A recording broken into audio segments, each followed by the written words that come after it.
Une stèle symbolique et 728 noms gravés sur le côté, ceux des passagers du premier convoi de prisonniers polonais partis de la gare de Tarnów à destination d'Auschwitz.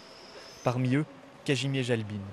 Lui et son frère se sont fait arrêter en Slovaquie en tentant de rejoindre l'armée polonaise en exil en France. C'était des wagons normaux, mais on était entassés à 10 dans les compartiments et il y avait des gardes dans les couloirs et aux sorties. Dans le train, les prisonniers avaient l'interdiction de parler. Malgré cela, l'ambiance était bonne. La raison, les passagers, pour la plupart très jeunes, quittaient enfin la prison de Tarnów où ils avaient moisi pendant quelques mois.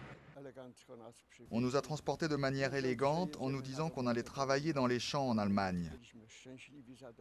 Nous, on était contents parce que la prison était enfin terminée.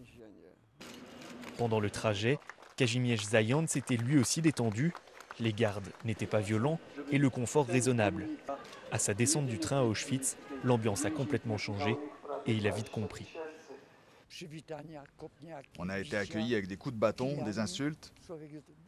Les gens ont compris ce que tout cela pouvait être.